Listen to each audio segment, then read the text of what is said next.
All right, please, can you see the screen?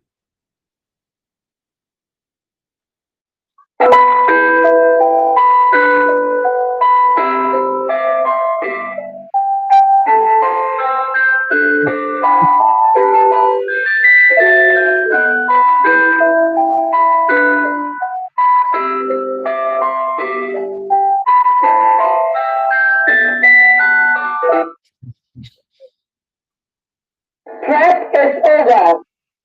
Why? There's so much noise at the background. Please, respectfully, all those who have joined the class, kindly mute your microphones. Kindly mute your microphones. If you find yourself in a noisy environment, please.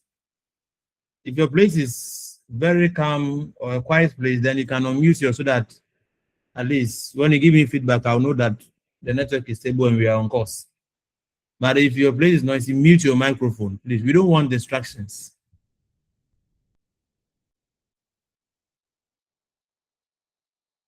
I've shared the screen. Please, can you see it?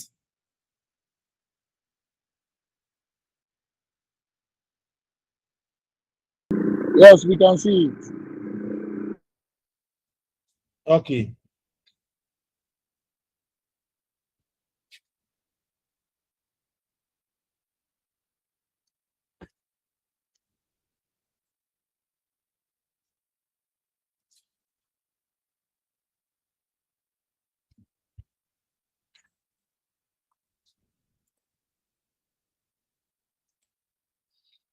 So we are going to look at the introduction, so the overview of workplace conflicts.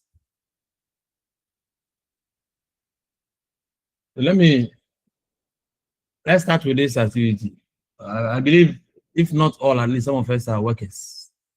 So just think of any recent activity that happened at your workplace, which led to a disagreement, either between you and someone or other colleagues at the workplace. Whether it was between groups, two different groups, or even within the group itself, or between you, an individual worker, and a colleague. Who can recall any activity like that and what the cause was?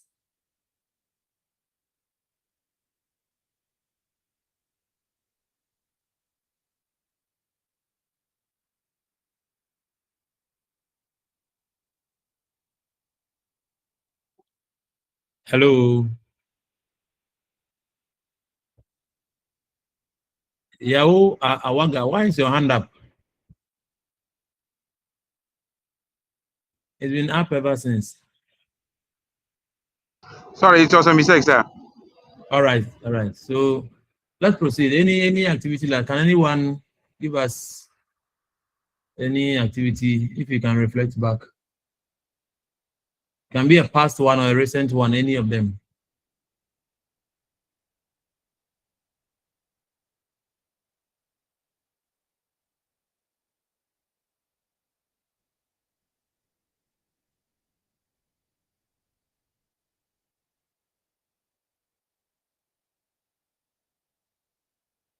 Oh, I mean, any activity which led to a disagreement or any disagreement events or situation.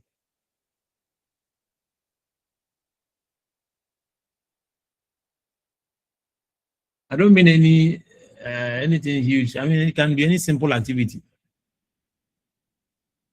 So an employee was asked to come to work at 6 and he or she said, no, I'll come at 8.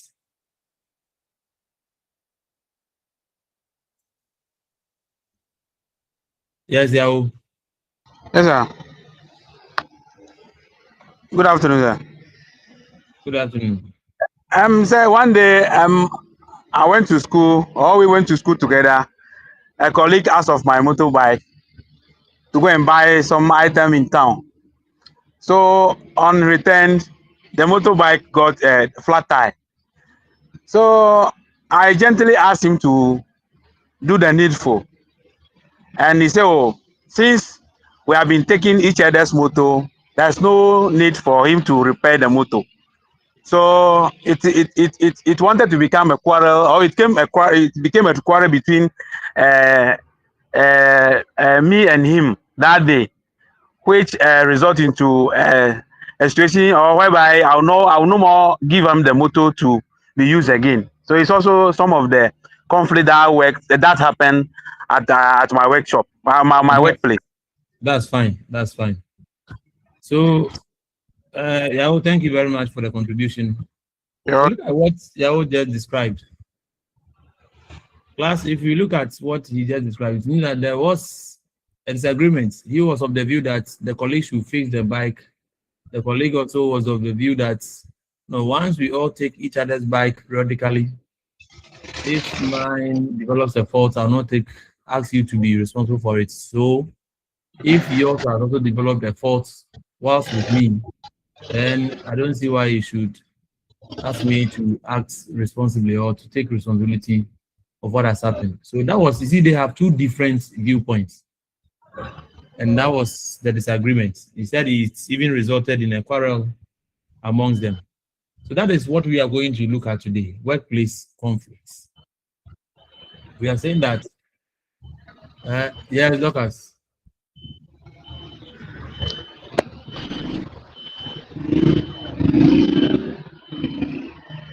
Lucas.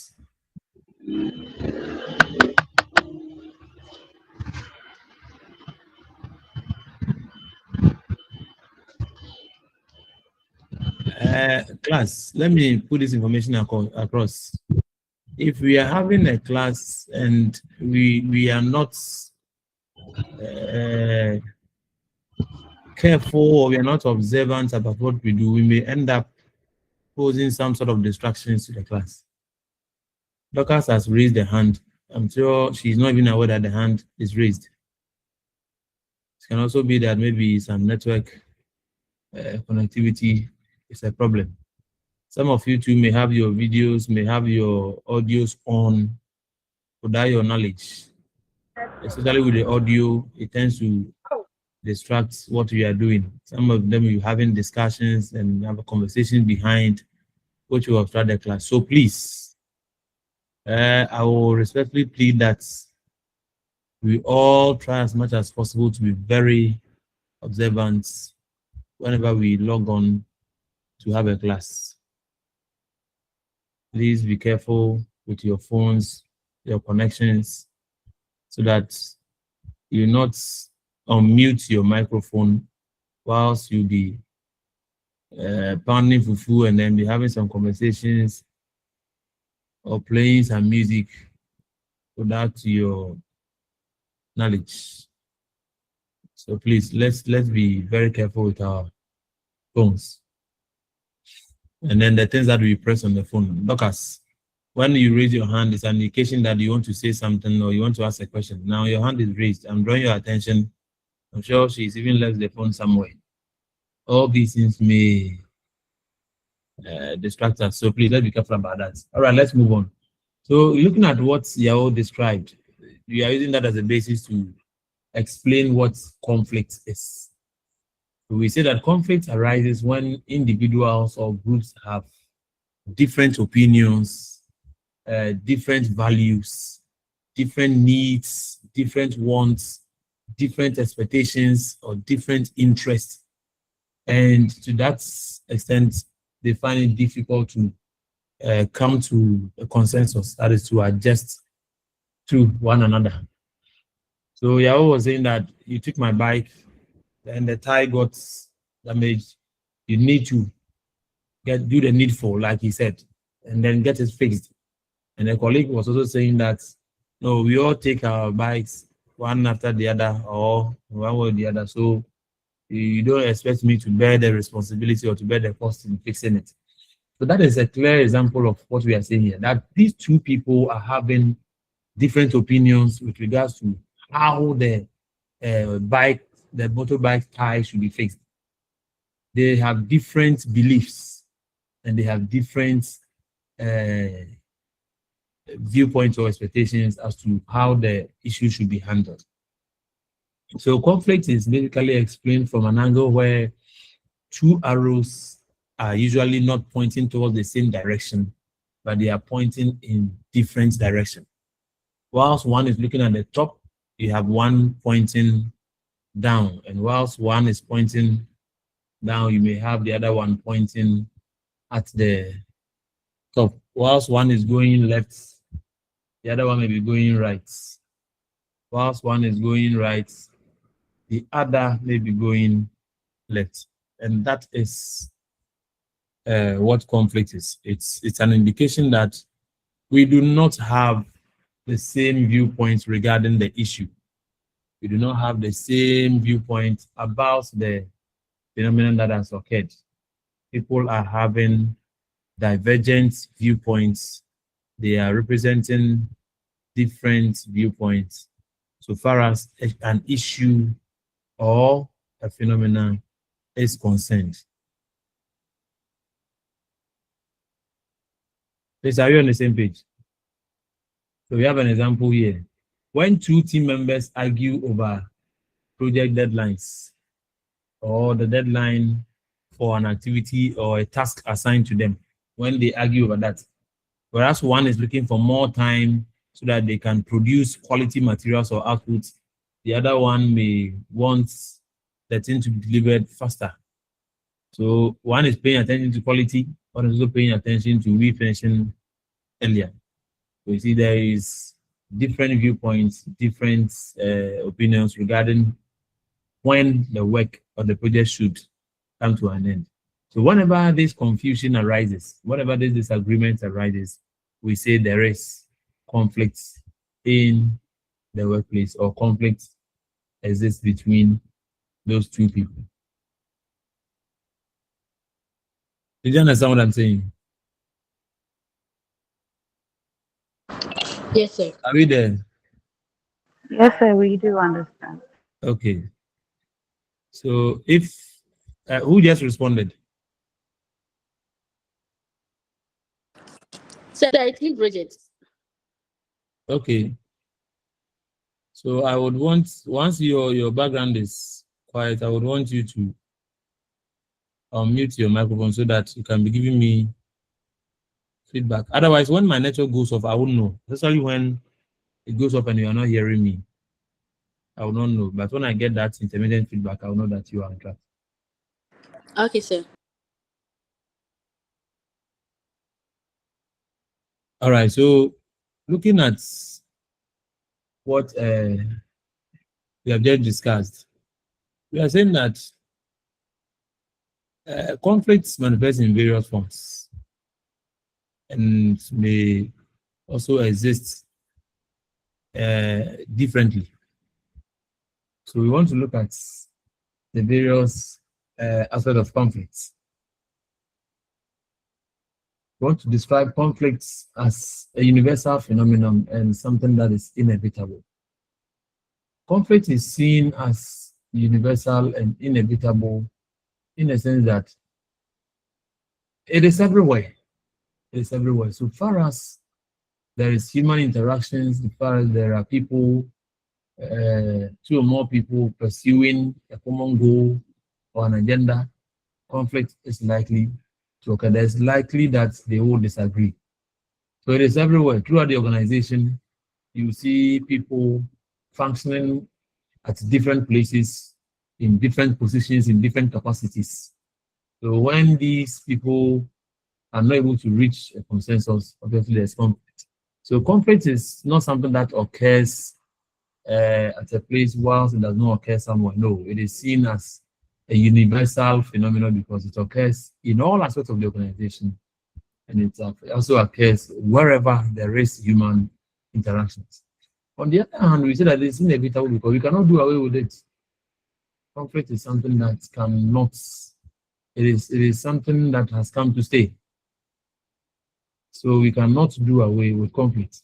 We are saying that it arises from multiple sources.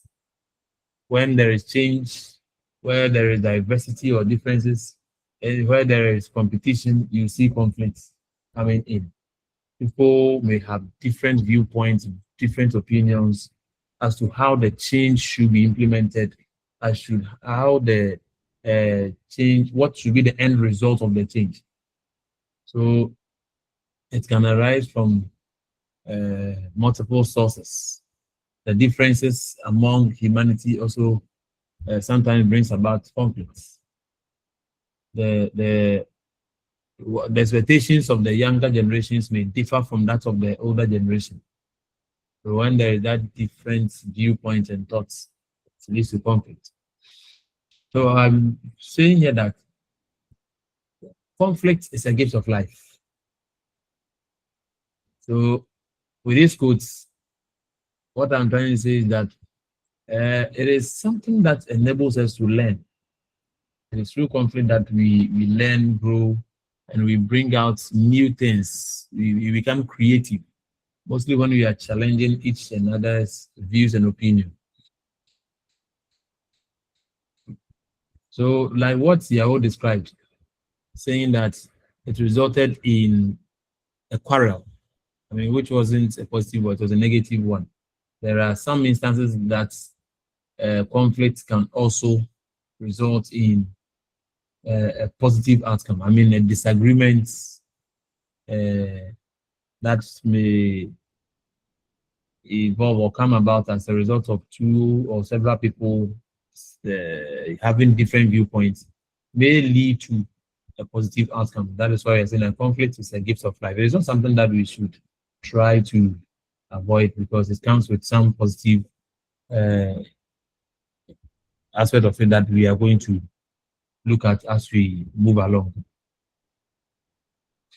So, based on what Yao said or what we are discussing, do you think that conflict is always something that we should avoid? No. The answer is a big no. So conflict is always not a bad thing. Conflict is always not a bad thing. There are sometimes some incidences that even though we are disagreeing, at the end of the day, we are able to make some significant contributions, or we are able to bring out some wonderful ways of doing things. So we say that conflict is not always a bad thing. It can be functional. When you say functional, you're looking at the positive or a productive conflict. You also have a dysfunctional or a destructive conflict where it may lead to those negative or the unintended consequences of a disagreement. So when the conflict is properly managed, we say that it can result in, like I said, we making significant contributions, proposing better solutions to a problem. We are able to come out with new things because we are able to challenge each and everyone's viewpoints or opinions. And that will also lead to developing stronger relationships among people. Because you may disagree when explanations are offered, when insights are given, you tend to now either agree with each other or we build a consensus. That is what I'm trying to say. So when you build a consensus, it fosters the relationship. You're able to build and develop stronger relationship among people or colleagues in the workplace. So can we think of other positive outcomes to conflict?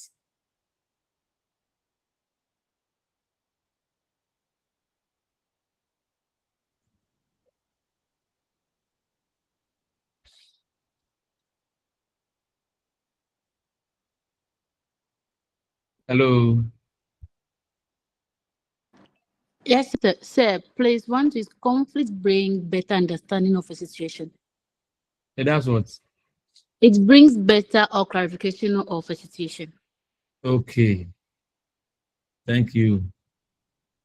So, looking at what we are discussing, we are saying that conflict is a natural phenomenon. It is not something that is usually being controlled by people. We sometimes don't have adequate control because of our differences that exist among us. So conflicts by its nature it's natural and something that we cannot avoid. So we say it's inevitable. It can also be positive. The outcome of conflict may not always be negative. Sometimes it can result in a positive outcome if it is managed well. Then it's also emanates from the differences that among us that exist among us. Sorry. So being it our cultural background, religious beliefs, our positions, our ages, gender, whatever it is, the goals that we pursue in life or the values that we live in, the principles that guide our behavior, all those things are sources of conflict. Because it makes two or more people, it gives them that opportunity to disagree. When I believe in the fact that the existence of humanity is to help humanity. So when you make money, you should be able to help people. Others to believe that no, the existence of humanity is to cater for yourself. So you exist for your own interests and not any other thing. So when you make money, you have to enjoy it all by yourself. This alone can bring conflict. This alone is a reflection of conflict, but we are disagreeing on what's the philosophy of what constitutes the essence of humanity. So let me go to the definition of conflict. So in line with all the things that we have said down, the description that we're giving about conflict, we try to define conflict by saying that, first, if you look at what Kosa says, it says that conflict is an expressed struggle or over values and claims to scarce status, power, and resources in which the aims of the opponents are to neutralize, injure, or eliminate the rivals. Kosa 1967 says that it is an expressed struggle. It's a situation where people express their struggle over the values and claims that they make or what they believe in, over the status, over power, over resources.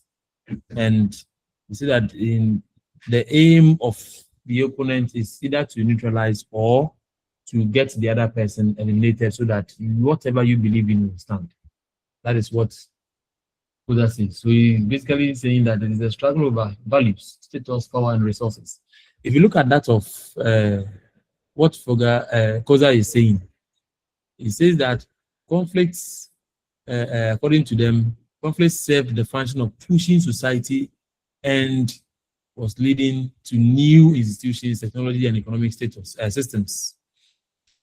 That is the definition according to Kosa. So if you read further, it says that the most important contribution of what Kosa defined as conflict to conflict resolution is the fact that there is a determination of functional and dysfunctional roles of conflict. It means that conflict is not always seen as a negative concept. Now, Pekovic also says that conflict is a situation which generates incorruptible goals over values among different parties.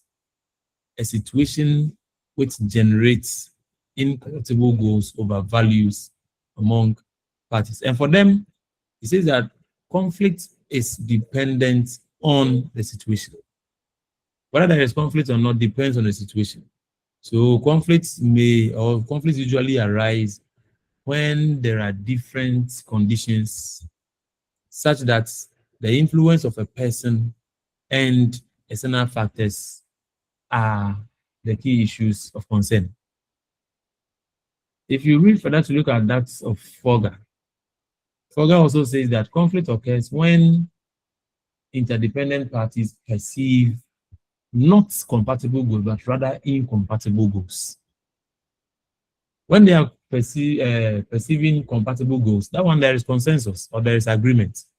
But Fogger says that it is the interaction of interdependent people who perceive incompatible goals and interference from each other in achieving these goals. It means that there is a goal to be achieved. So whilst one party believes that the goal to be achieved should be A, the other party also believes that the goal to be achieved should be B. So there is that incompatibility regarding the goal to be achieved. And they also, Further also goes further to say that beyond those incompatible goals, he's also looking at the interaction, the interference from each other in achieving these goals.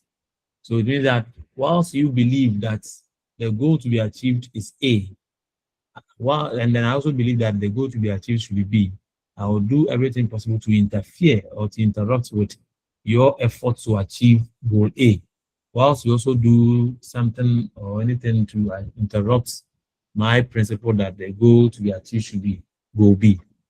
That is Fogger's definition. So the definition introduces two major concepts of conflict. We talk about the interdependency of goals, and then we also look at the perception, interdependence and perception. So interdependence, we say, is connected to situations where one party's future action depends on the other one, where the party goal depends on the other party. I said that two parties, one believes that the goal to be achieved should be A, the other one says that the goal to be achieved should be B. Now, I am saying A, but my quest to achieve A, you have a role to play in it. You also of the view that the goal should be B. They're saying that we are, both of us are connected, or we operate in a way that your B, the goal B to be achieved, I have a role to play in there. So the interdependency has to do with where one party, the actions of a party also depends on the other party who you are in conflict with. So for example, look at a typical organization where the marketing departments and the finance department would have two different goals. Whereas the marketing department or marketing function is interested in a big budget campaign. They want to create awareness, they want to advertise the product, they want to run promotions so that it generates the interest, or it arouses the interest of the customers or market into our product. That is the objective of the marketing section. So a very big budget they are looking at. Meanwhile, on the other hand, finance is also of the view that we need to make use of our resources, financial resources, and then cut down production costs. So this is an instance where two units in the organization who are supposed to work hand in hand to achieve organizational goals are in disagreement over the kind of budget that we should pursue or use in the organization. So this is where these two functions are interdependent. Marketing needs money to be provided by finance. And if the organization will also make more money, it depends on the activities of marketing. They building and attracting, retaining customers, making their products known. So they operate interdependently, but they have different perception as to the budget that the organization should operate with. And that is the definition of conflicts. There are other definitions which are given that you can read on. Now let's look at the nature, the components of conflicts. Components of conflicts. It is said that in the heat of workplace conflict, it is very difficult to think realistically about how you should, or how you got to where you are and how to make things better. Usually during conflict, you realize that tempers are high and people begin to bring out that heat in them. So it is not easy for people to think as a rational being and now find out the best way to get in that. However, we are seeing that when we take a break or we pause to look at the elements or the components of conflict, It's provide us with that ability to be able to look at the concepts or the issue of the conflicts in a reasonable manner, so that we can come out with some nice ways of addressing the conflicts. So the component I want to discuss first, we are saying that conflict is an expressed struggle.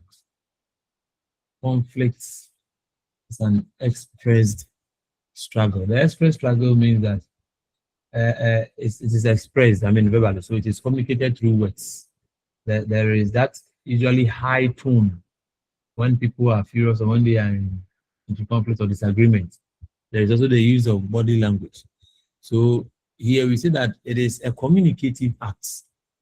When two or more persons find themselves in conflict, for example, you and your colleague, or you and your boss, or you and your subordinates at the workplace, you may end up making some verbal exchanges where one will say this, the other person will also counter it with another expression. So you express both the verbal and non-verbal messages that you may want to pass across to the other. And both of them can be equally effective. When you see people fighting, that is expressed struggle. They are communicating their disagreement through action, or what we call body language. So the express struggle of conflicts basically means that it is a communicative act. It is something that is being expressed. When people are into conflict, they show it. You may see it either through their words, through the tone, or the body language, or the non-verbal communication, the gestures that they present. And at that time, it becomes obvious. You can easily see or read into the meanings that these people are not together, but they are into conflict. The next one is the interdependence aspect of conflict. Usually, we say that conflicts is rational in nature.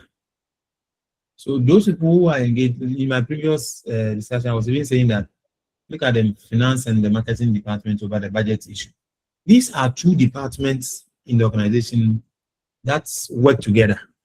So the interdependence nature of conflict says that the people engaged in conflict are people who work together, or they depend on each other in order to achieve their goals.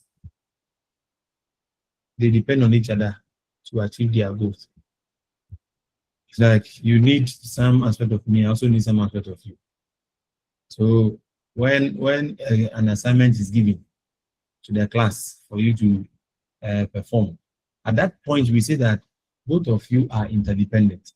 Whether you be able to, you may share the work among yourself, that go and do part A, go and do part B, go and do part C, go and do part D. Then when you finish, you bring it together.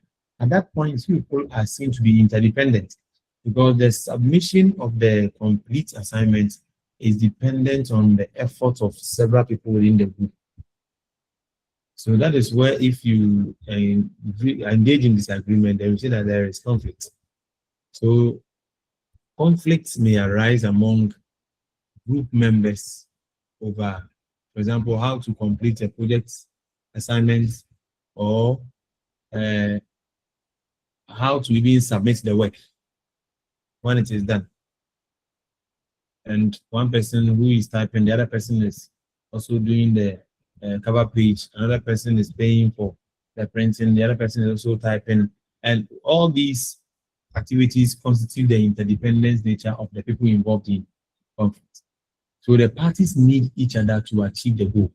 If you don't type, how will you be able to submit the assignment? If the one doing the printing doesn't do it, how are you going to submit the assignment? So that is what we mean by the parties involved in conflict usually are interdependent in each other. There is also perception. And we say that conflict is deeply rooted in perception. A perception here, we are looking at how the parties in conflicts, the parties involved in the conflict views the situation. what is your viewpoint about the situation? So both parties may perceive that they have different goals. They have incompatible goals. They may perceive that there is insufficient resources. So, for example, the marketing finance issue. Once finance is perceiving that we don't have much, the little that we have, we need to just protect it in our interest, in the organization's interest. We need to cut down our expenditure, our budget. Now, marketing is also of the view that no, if we really want to attract customers into the organization, we need to run a budget, being a very huge one where we can engage in advertisements, we run campaigns and promotions so that we can be able to achieve our sales targets. So these are two complete contradictory viewpoints from two different departments. But it's important to remember that perception is subjective. Your perception of a particular situation or a phenomena may be completely different from what the other person also sees the situation to be. The marketing of the view that, oh, even if you have smaller resources or small money available, you give it to us. Let's run the campaign, and then we'll be able to attract customers to buy more so you can make more profit. That is their viewpoint. But finance is also saying that no, we cannot spend all our money, and what if the outcome doesn't go as expected? You'll be found wanted. You need to invest the money wisely so that you don't get out of business. So they have different viewpoints regarding an issue, and that is the perception aspects of conflict. Did you have any question?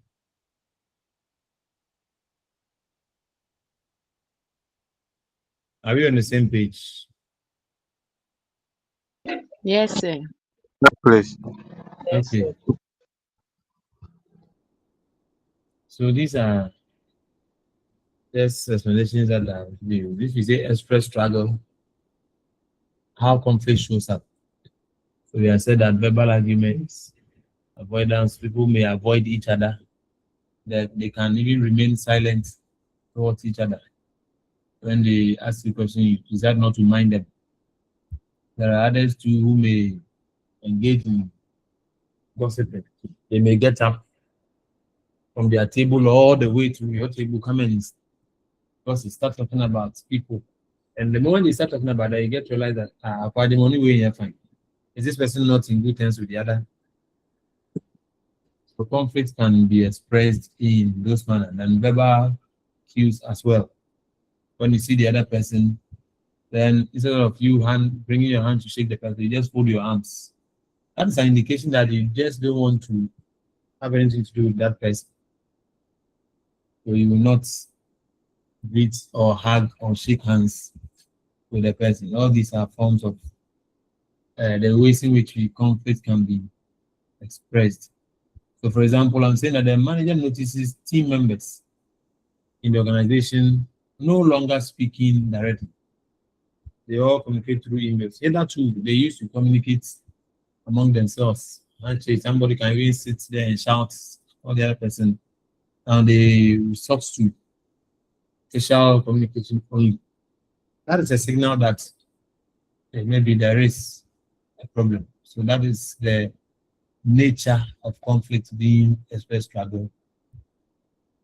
We have also defined or explained the interdependence and perception aspects, where we say they normally depend on each other and they may have some viewpoints towards the issue.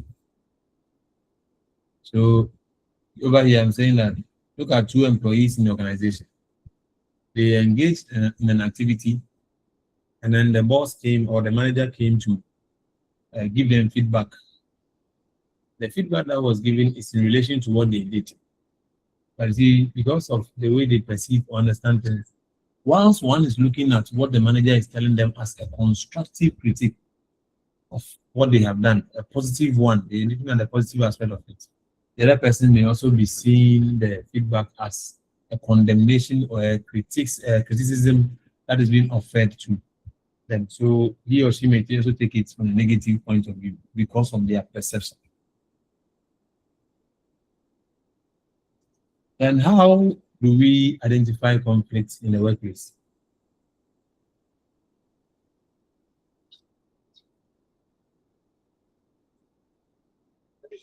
How do we identify conflicts in the workplace? So let me hear from you. Yes, class. How do you think we can identify if there is conflicts in the workplace? Naima. The person's look unhappy. Okay, Hello, let me sir. say the person may look unhappy. Yeah. Okay, when the person is unhappy, you can tell that they are not in good terms. Okay, Frederick. Lack of cooperation. So through arguments. Cooperation. Oh, please, let's do it in the nice one. Look at what Frederick did. You raise your hand, I call you, then you talk, please. So Frederick is saying that when there's lack of cooperation among employees, you have the resources, you have the means. I have to do something. I come to you that I need this one. Instead of you to offer me the needed assistance, no, you fail to cooperate. That is an indication that there is conflict or disagreement. Yes, Josephine. Okay, lawyer. The feeling that an individual performance is enough for a task. And sort of Pursuing what? thinking of what do you call it? Thinking of the teamwork. Hello, can you hear me? The feeling that Lawyer, I didn't hear you well. Is that a feeling that what? Your network is not stable, lawyer.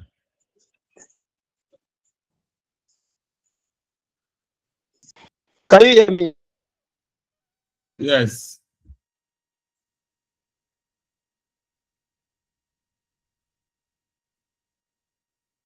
Lawyer would have to come again. Yes, Josephine.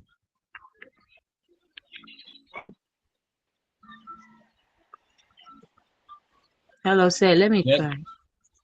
Okay, Lillian. Blame and accusation, pointing fingers instead of solving problems. Blame and accusation, pointing fingers instead of solving problem. That is a clear indication of conflict. Yes, what else?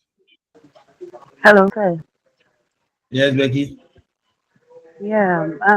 Sometimes there is changes in work habits, which in the long run brings low productivity. The person feels reluctant to cooperate. The person sometimes makes deadlines and other things. The first word you said is what? I heard the person feel reluctant to read that one, but then you said, Cooperate. no, the first word you said there is something among Change them. in work habits. Change in work habit. Okay, that is fine. That's fine. Yeah, change in work habits. All right.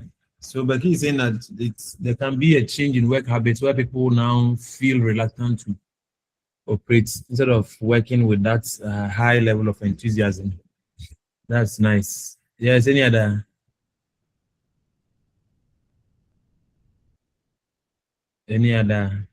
Isaac? Hello, Christopher? sir. Yes, Becky. Okay, so sometimes you can see those people uh, withdrawing their self or avoiding certain some people at the workplace or Okay, some colleagues at the workplace. Yes. nice one. So when there's withdrawal, people begin to move away from colleagues or friends at the workplace. That is an indication that there is conflict. Yes, lawyer. Lawyer, your hand is up. So can I come in now? Yes, you Is can. it clear? Yes.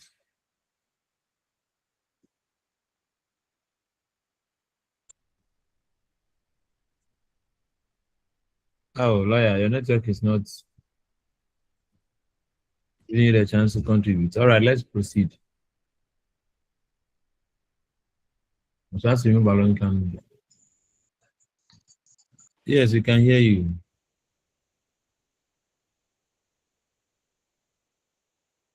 Lawyer, talk, we can hear. Yes, yes. I'm speaking. As when an individual begin to have the feeling that he alone is enough for a tax, instead of calling on the team or the group to handle it. So that is a sign of conflict. Okay, when the individual feels that he alone is enough for a particular task, rather than depending on others, that is nice. So let's look at the ones we have here, signs. Just like we said, when people begin to show unhappy faces in the organization, for example, sometimes the manager, you walk around the organization, you look at people's face and you see that the expression on their faces is not one that shows that they are happy about what they are doing. They seem to be stressed out, they seem to be tired, they seem to be angry. Those are indications that no, there is something wrong. So unhappy faces, or when there's low morale, like what Becky said, they begin to feel reluctant and then dissociate themselves from other people. They don't feel like contributing or helping others, cooperating with others. So that is an indication there is conflict. We can also talk about gossips or cliques forming. Corridor gossiping. One of the common ones that we can see, which drives fights and heated arguments in organization, is when there is a existence of cliques. Sometimes they may not even be talking about you, but you see, when those cliques are formed, it raises suspicion when you are not one of them. So if you are taking an errand or some rounds in the office, you say that if you want to identify whether or not there is a conflict, then you need to check behind as you move along, as you move forward, check your back. Sometimes immediately you pass, they begin to pass certain comments or make certain remarks about you. And that is an indication that they are not in agreement with what you are saying or something that you are doing. So sometimes they whisper to each other, they give each other certain views, they do some connections. They have their own variables or gestures to identify or say something. And when they play, you see them doing it. They whisper to each other within the corridors. So sometimes they may even team up to sabotage others in the organization and then promote their own interest.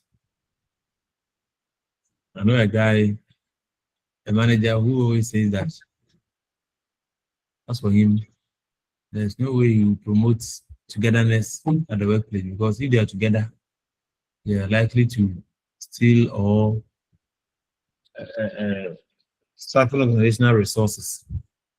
So he tries to always bring that confusion among them.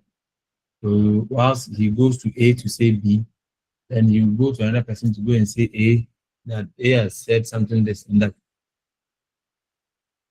Just to create confusion. So that is also a sign of conflict. People may end up gossiping and even sabotaging others, undermining others in the workplace when they are not on the same page or they are not in agreement with maybe something about you or something you are doing. We can also talk about when people engage in shouting and heated discussion. One of the obvious signs. When people are angry, the next thing you do is that they are raising their voice, shouting at each other, sometimes even fighting or beating each other. So an obvious sign of friction in the workplace is the shouts, the audible responses that comes from people, or the audible expression that comes from people in the midst of an argument.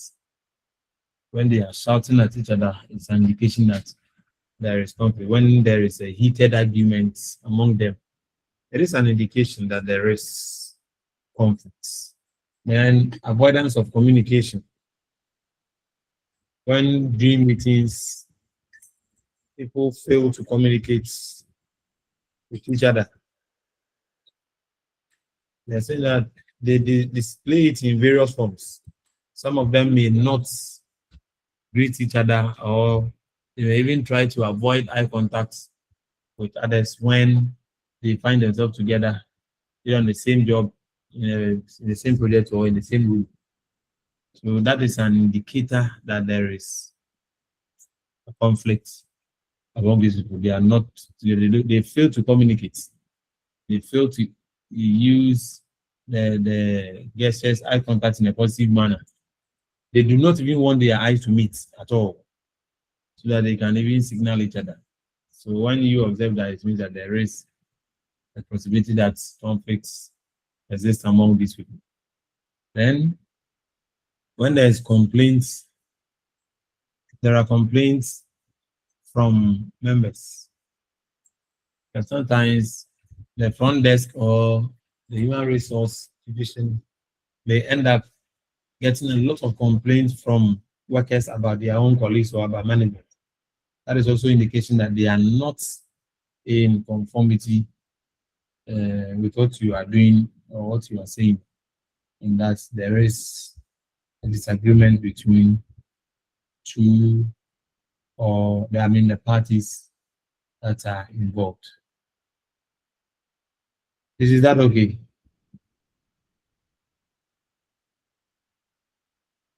Yes, sir. Okay, now from the earlier discussion, we said that conflict can sometimes be positive. So we term that one as functional conflict and a dysfunctional conflict. But before we go there, I want us to look at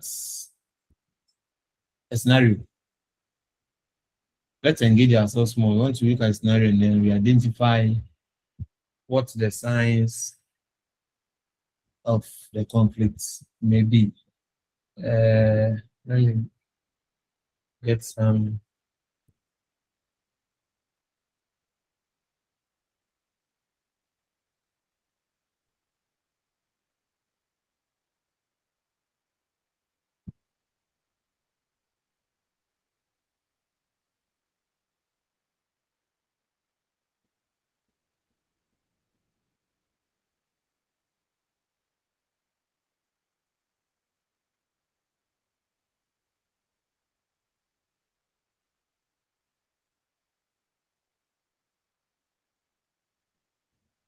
I'm coming. I want to display the case so that we just take a look at it.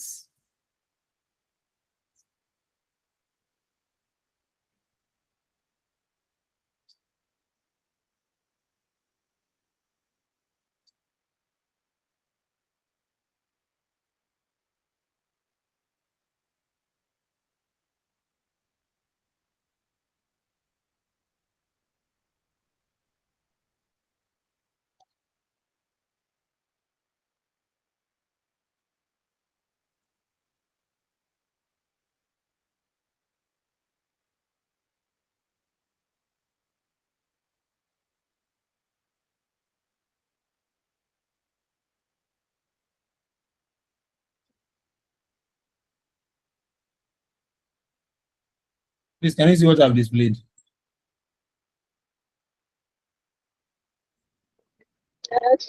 Yes, sir. Okay, so can we get somebody to read for us?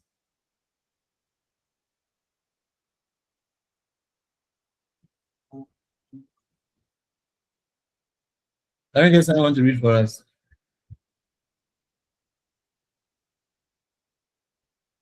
Becky? Hello, sir. Yes, Becky, read for us. Okay. So, case study: the silent divide at Bright Tech Solutions. Background: Bright Tech Solution is a mid-sized software development company. The Project Phoenix team consists of Aisha, lead developer, 10 years at Bright Tech; Ben, UX stroke UI designer, joined 6 months ago; Carla, project manager, promoted 3 months ago. The team is tasked with launching a new client dashboard in 8 weeks. Recent observations over the past 2 weeks. Communication background. Aisha and Ben no longer attend the same stand-up meetings. Clara has been holding separate texting. Team emails shows polite but formal language. Earlier, they used emojis and casual tones. Behavioral change.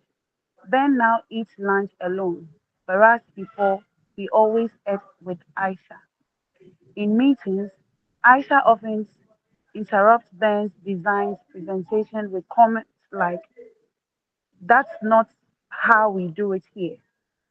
Work impact. Two deadlines were missed last week. When asked, Clara, when asked, Clara said, "We are realigning priorities."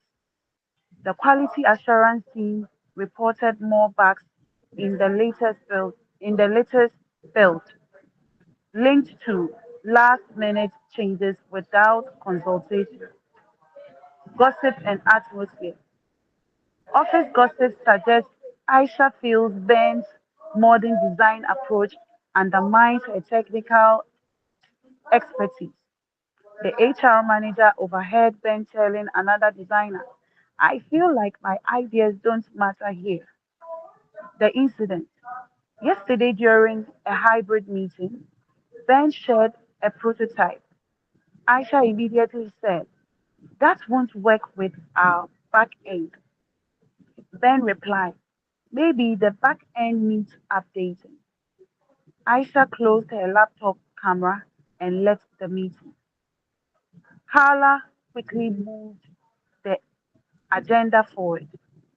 Activity instructions for learners. Step 1. Identify signs of conflict. Based on the case, list at least 4 observable signs of conflict from the list in section 4.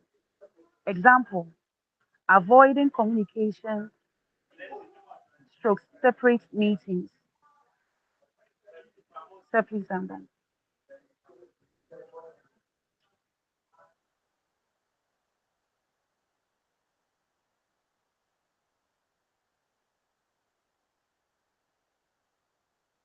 Hello, sir.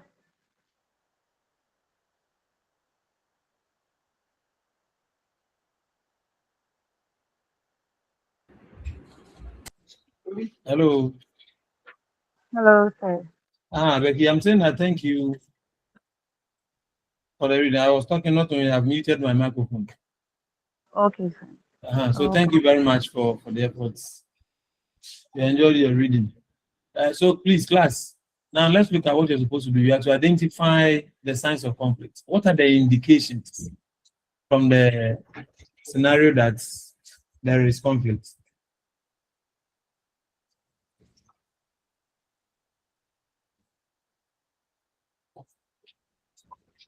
Hello.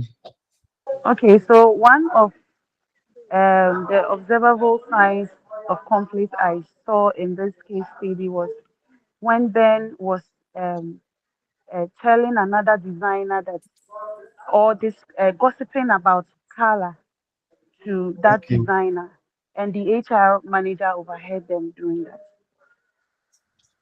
Okay. Yes, Abby.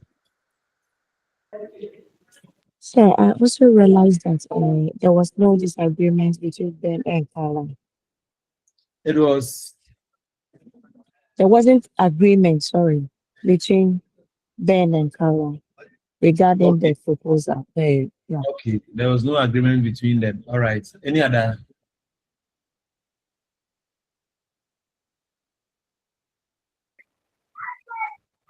Oh, look at the signs that we discussed. Yes, sir. Yes, Frederick. Sir, there was missed deadlines. They couldn't meet Sir. the deadlines now. There was missed deadlines. Okay, they couldn't reach their target on time. Okay. Any other? Abby, use your hand up again. Sir, Yes, lawyer. hello. Yes, lawyer, let's go. Swally. Swally, we can hear you. Let's.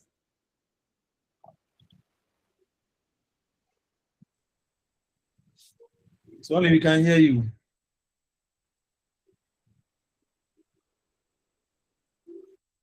His usual thing with as a Ben now eating lunch alone instead of the usual thing eating with Aisha. Okay, so Ben now taking lunch all by himself instead of the usual one where he eats with Aisha. That's also an indication. Is there any other we can talk about? With Aisha. Yeah, thank you, lawyer. Is there any other issue you can talk about?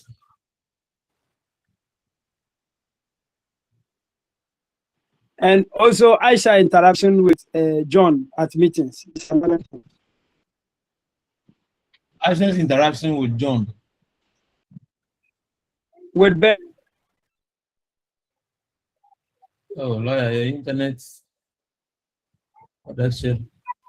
You just look at it. Yes, Hello, Frederick. sir. Hello, sir. Yeah, Becky. Okay, so what I realized too was that Aisha and Ben were withdrawing themselves from meetings. Nice one. So there was withdrawal from other colleagues.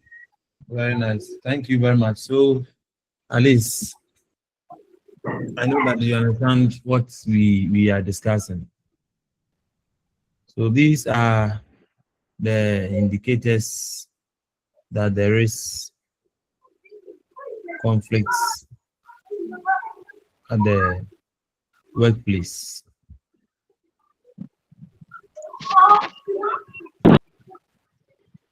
So we can, let's proceed. So we are looking at the functional and then the dysfunctional nature of conflicts.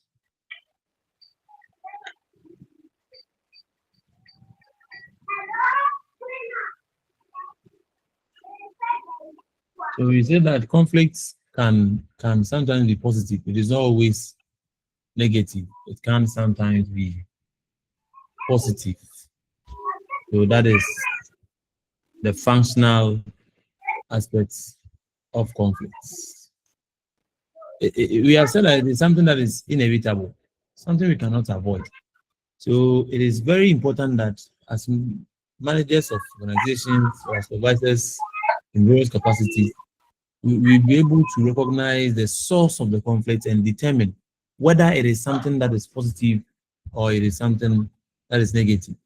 So that brings us to the functional and then the dysfunctional, or what we call the constructive and the destructive nature of conflict. The functional or constructive nature of conflicts is also referred to as the bright side of conflicts. We are looking at, please, are you seeing the slide?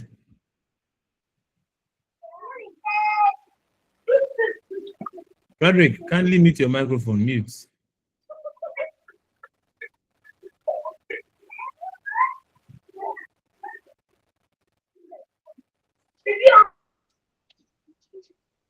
All right, Abby, your hand is up.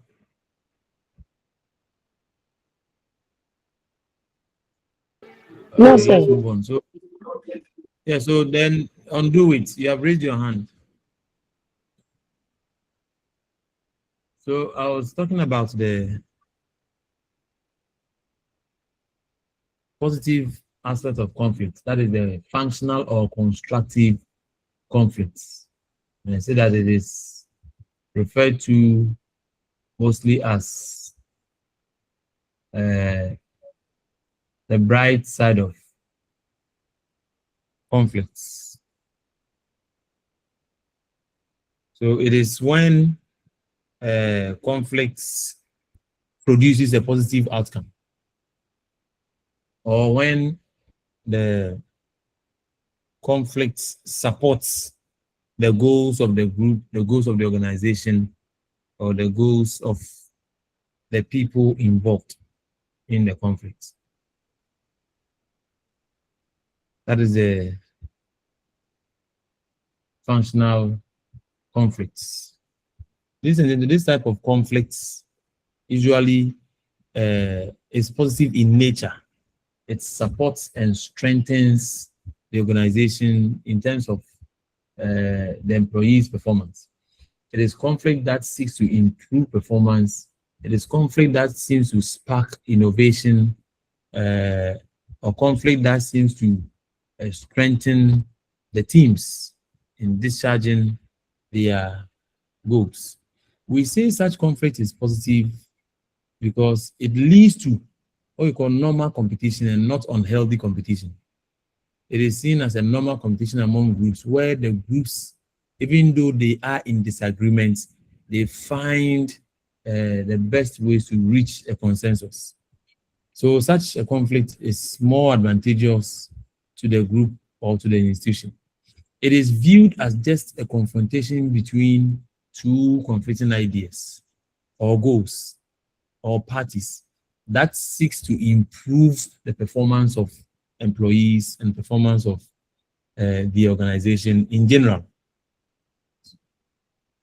For example, when there is a healthy debate leading to a better marketing strategy, or when there is a constructive critique regarding how the project plan can be improved. So these ones, even though people may have different viewpoints, divergent viewpoints to the issue, they may make different suggestions, but we are saying that the aim is to reach a point where there will be an improvement in the project plan, or they want to reach a level where there is going to be better strategy regarding how the organization should market its product. So that is what we mean by a functional, a constructive conflict. It is positive in nature, and it tends to offer various benefits. One of the key benefits of such conflict is that because it is a healthy one, it is a constructive one, people see the positive aspect of it. It offers those involved in the conflict, either the group or the individual members, an opportunity to learn from each other, an opportunity or a chance to identify problems and find possible solutions to the problem. And in finding those solutions, we are saying that they inspire new ideas, they challenge themselves, they learn from each other, and at the end of the day, it leads to growth. So there is something we call conflict of ideas when we are trying to just iron out our differences with regards to our viewpoints to bring out the best solution to a problem. That is seen as a functional conflict. So let's look at some of their benefits. Because we are saying they are positive, it means that in the sense that they offer some sort of benefits.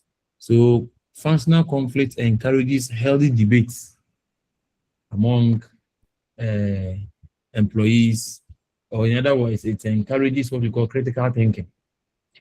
Critical thinking. What the conflict do is that the members within the group or members or the parties to the conflict engage in a healthy debates. They engage in constructive criticisms and a very healthy competition, which is very good for every organization, and it tends to produce a healthy organizational climate. And as such conflict, we are saying that a couple of ideas or various alternative courses of action are produced by various members where a debate is held. People think critically, they criticize the viewpoint of others, they bring out the shortfalls as well as the strength of a particular strategy or a particular action, so that at the end of the day, the best one is being selected. So the nature of the debate in such an argument is not one that is characterized by a negative one where they begin to shout at each other or they begin to raise their voices and engage in negative exchanges. Verbal abuse is no.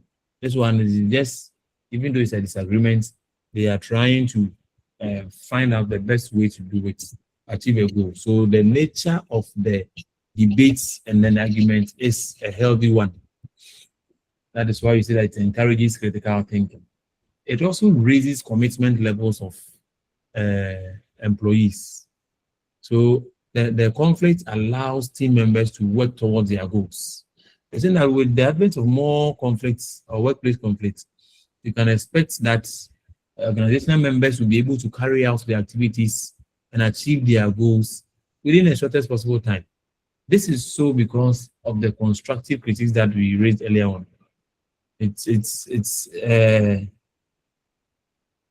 Ensures that people are able to learn from each other. They get to understand the strategies best.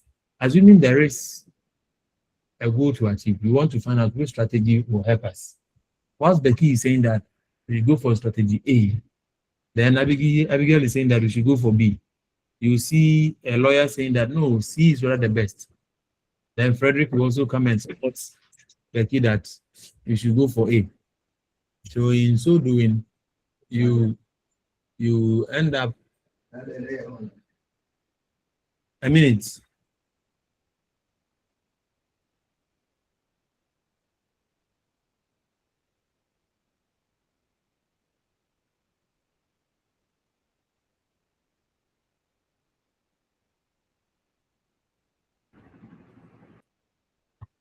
All right, welcome back. So I'm saying that now Becky would have to justify why do you think we should go for strategy A? Abi, you also justify why you think we should go for B. Then Becky would now come and criticize Abi. So no, we have not looked at this one, because if you go for B, B has a tendency to offer this and that and that. In addition to that, there are these shortfalls. Probably Abi has not even paid attention to that one. Then you see Lawyer and Frederick also coming in with their viewpoints on why C.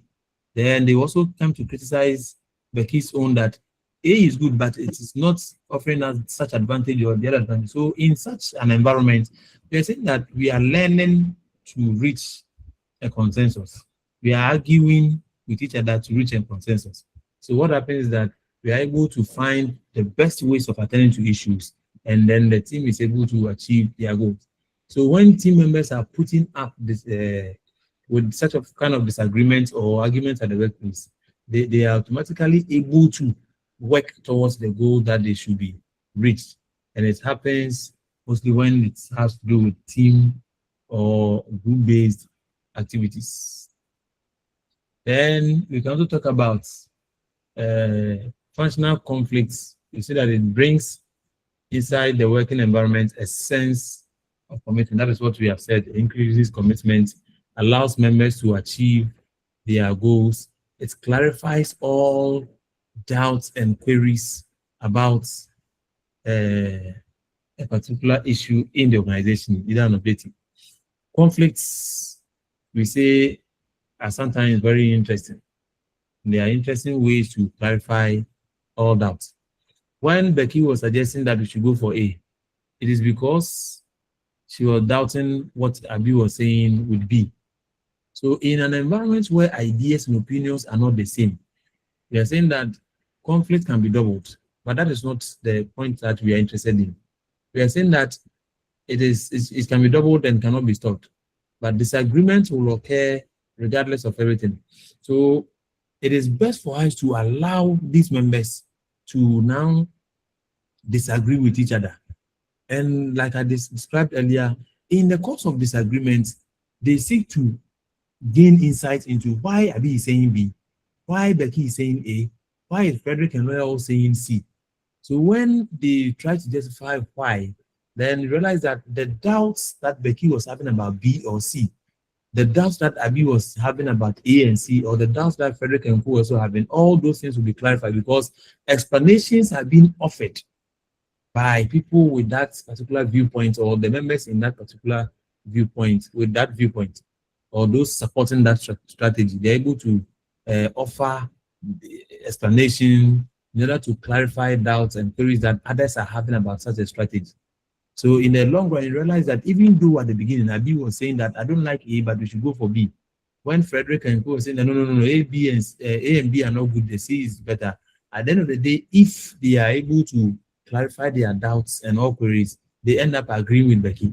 Or Becky and Frederick and others may end up now leaving what they were now proposing to come and agree with Abi with B, because all doubts and confusion have been clarified with regard to the strategy or the issue. So the conflict situation will clarify all doubts and also improve the work relationship among these people. Again, it also removes all stress and anxiety. You see that one of the biggest advantage that comes with workplace conflict is that it takes away all your stress and anxiety. In the course of worry, in that state of doubt, you have some sort of anxiety, you become stressed. You don't understand why you are saying this and they don't even understand. They don't believe it. This is what you think should be the best strategy. And these people don't want to agree. So you become stressed out, leads to anxiety. So you see that when people who are involved in the argument tend to become more relaxed and listen to each other to have their doubts and all confusion clarified, it leads to the state where now they become distressed.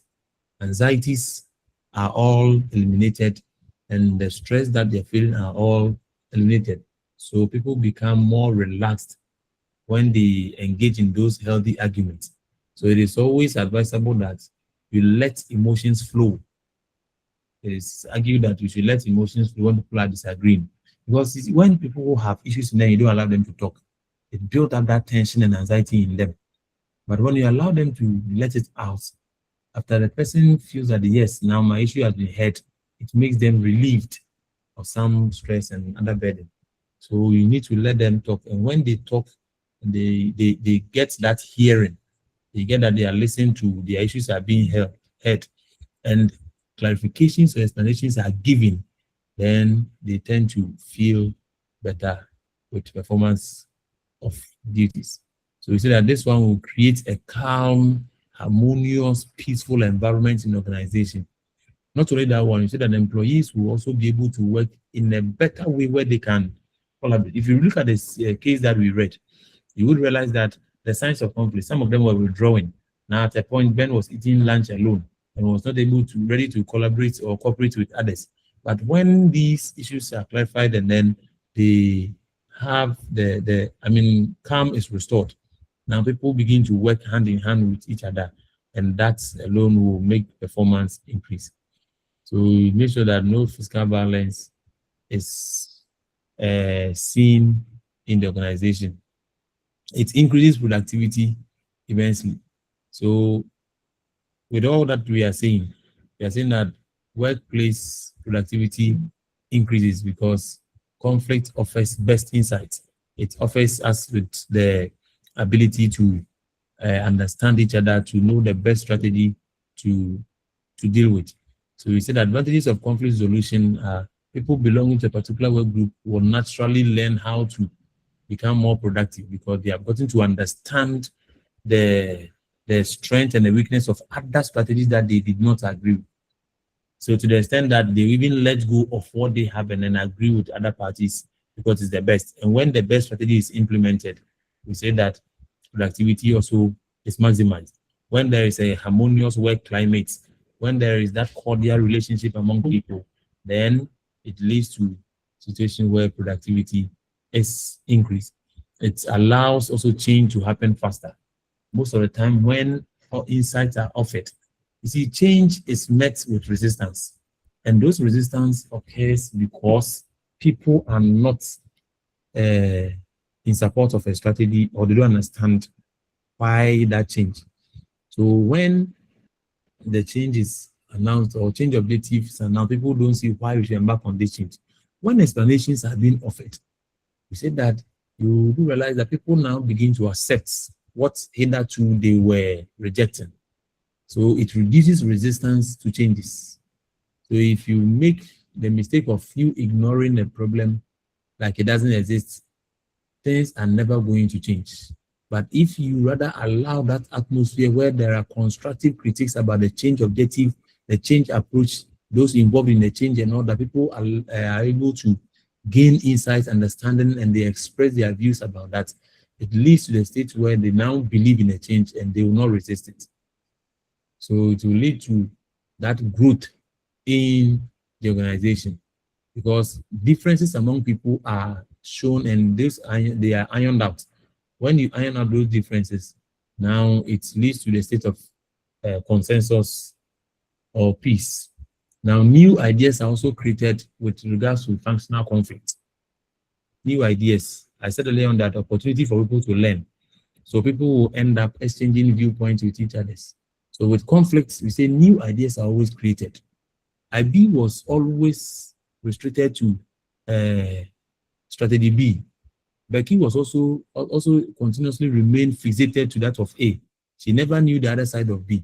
But when those disagreements emerged and then explanations were offered, that was where she got to realize that, oh, okay, I didn't know that this one even exists. I didn't know that this one can also be done. I didn't know there was also this approach that we can explore.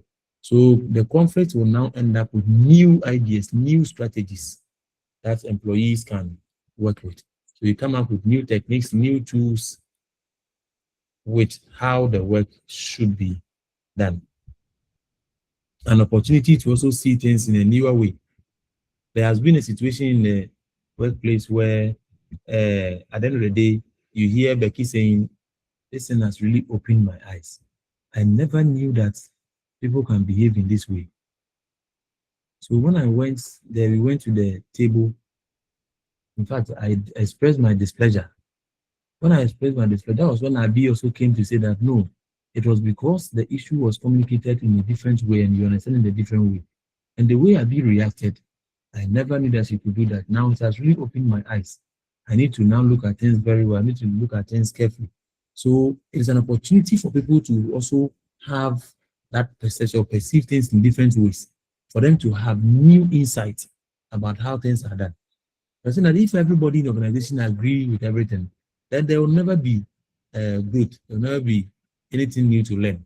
It is only when people disagree with what you have and they bring out their side, that is where you are also exposed to new things. You also become exposed to those new things that you never knew about, you have never seen in your life. There are new ways of doing it, new reasons to check out how different opinions and different perspectives will work in the organization.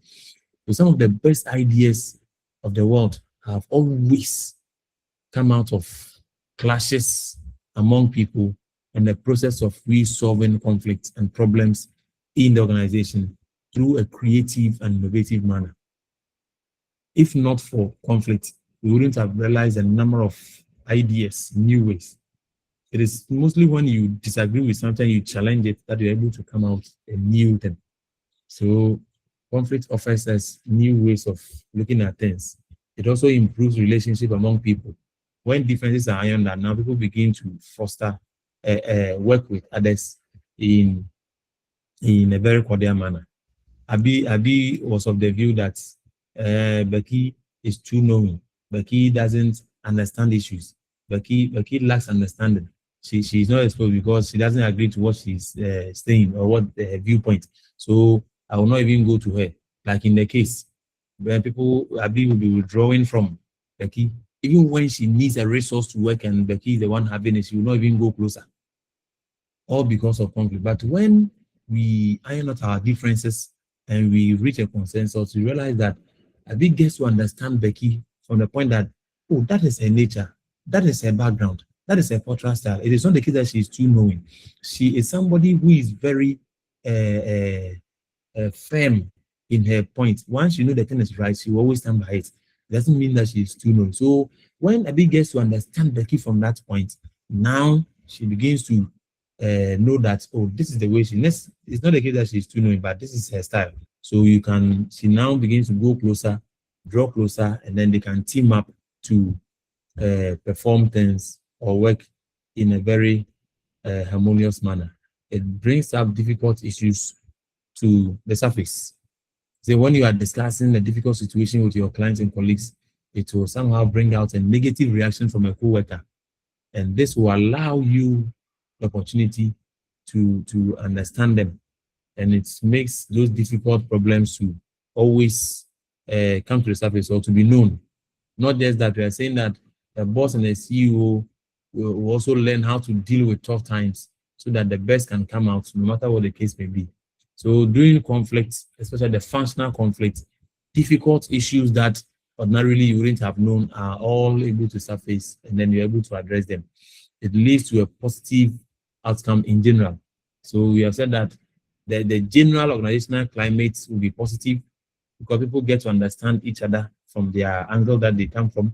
There's better working relationship. There's improvement in knowledge and skills. And then there are better ways of doing things. People get to learn new things. And all these one would lead to a better performance on the part of employees, as well as innovation on the part of the employees. Now, to the other side, we look at the dysfunctional conflicts. The dysfunctional conflicts.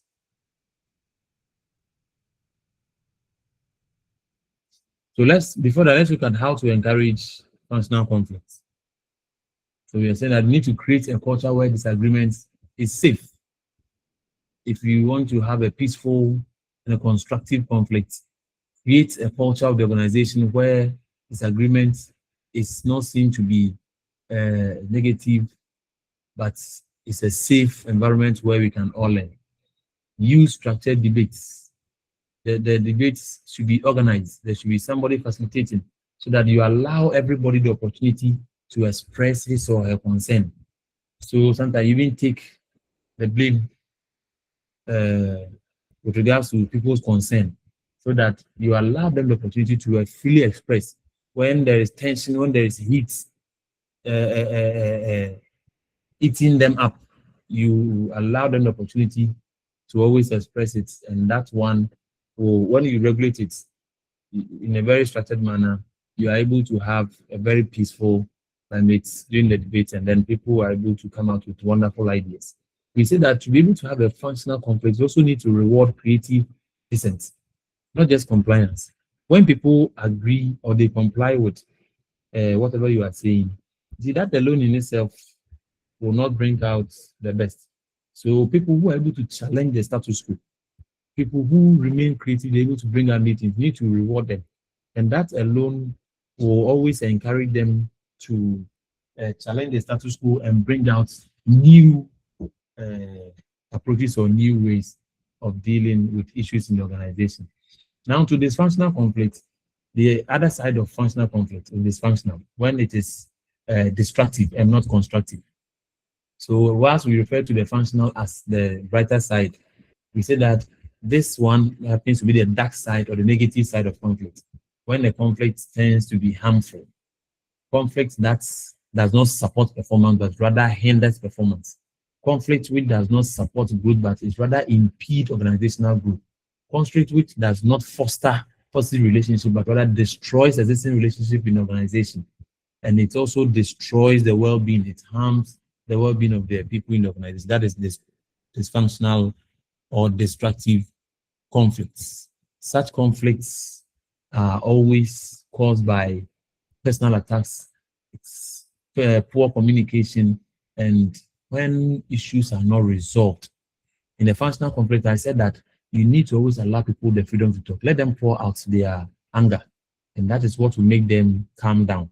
But if it's build up that tension in them, and then that one will always lead to that situation where grudges are not resolved. So there are people are always tensed in the organization. They always hold what we call beef.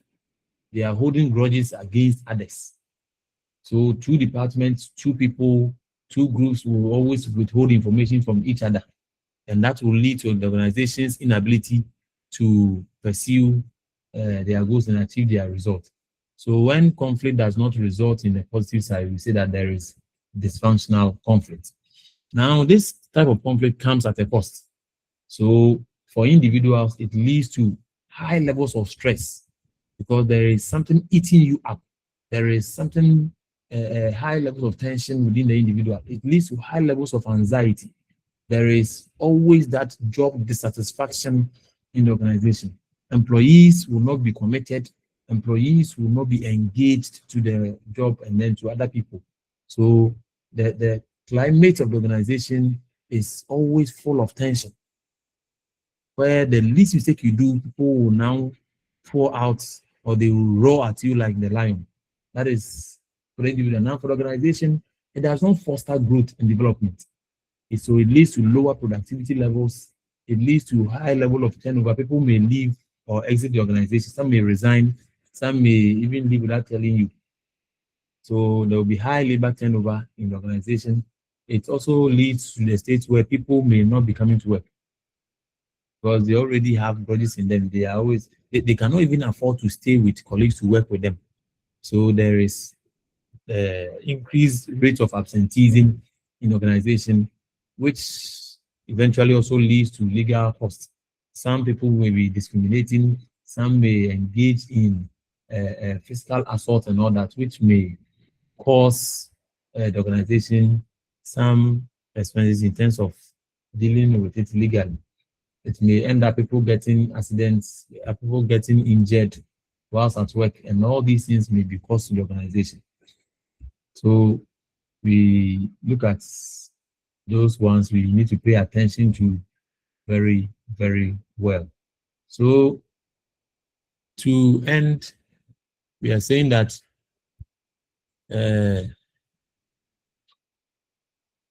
conflict is a natural and a positive phenomenon as well. It can be positive, it can be negative, but it is a natural thing that we cannot avoid. It's an inevitable phenomenon. It is made up of express struggle, interdependence, and then perception. For example, it is expressed or communicated in a way, it shows up in a way. The parties may be interdependent, and then it comes from the perception that people may have, the viewpoints. Also, we need to identify conflict because conflicts remains crucial to organizational growth and development. So that once we identify, we can handle it in a way so that it result in a functional, constructive conflict. Yeah, so you need to manage for the functionality of conflict and not to eliminate it. We don't have to see conflict as a negative phenomenon that should be avoided. We should rather see it as something that can be harnessed towards the advantage of the organization, how we can make it advantageous for the organization. So that is what we have for today. Please, any question?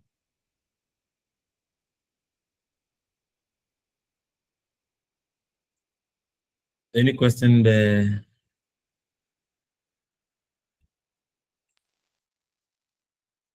Hello, please, can you hear me? Yes, sir. Can hear you.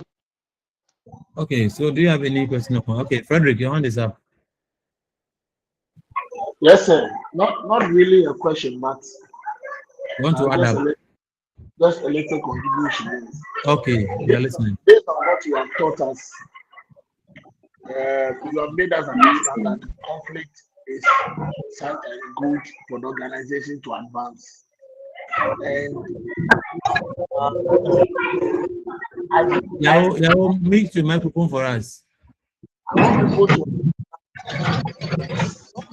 in our organization, and it Frederick, comes I to can this. hardly hear you. Hello, sir. Yes, Fred. Please, can you hear? Yes, I can hear now. Sir, please, can you hear me? Yes, Fred, I can hear. Yes, I'm saying that when you are in an organization and maybe during the time of decision making, and you express an opinion, and somebody expresses a counter opinion, it doesn't mean that your opinion is useless, but the person may also be seeing things from a different perspective. So let us be accommodating of each other's perspective on issues when we are at the workplace. Okay. Because there's a saying that knowledge is not in one man's head. So the fact that even if we didn't take your opinion, it doesn't mean that what you said was useless, but maybe somebody brought a superior opinion or somebody's argument was superior to yours. Okay. It doesn't mean that that person is looking down on you and then you hold grudge unnecessarily. Thank you. All right. Thank you very much for the wonderful contribution. Yes, Wisdom. Yahoo, Awaga, I said mute your microphone. Yes, Wisdom. Wisdom, we are listening to you.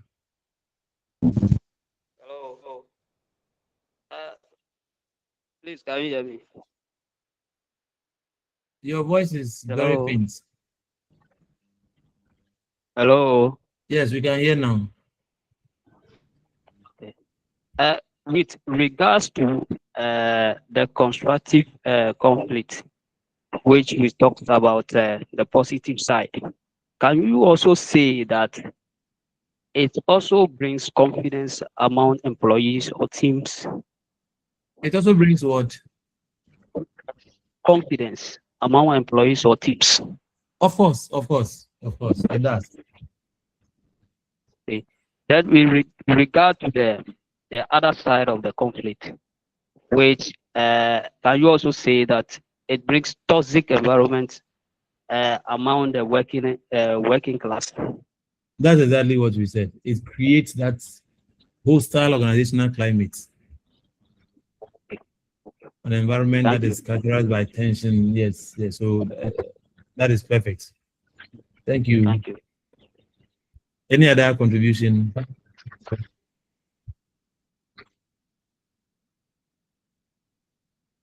Yeah, okay. So if there are no further comments, then in the absence of any question thank you for your attention. We will meet next week. Thank you, sir. All right, so Thank you, enjoy sir. the rest of your day. Same, sir. Same to you, sir. Thank you, sir. Welcome.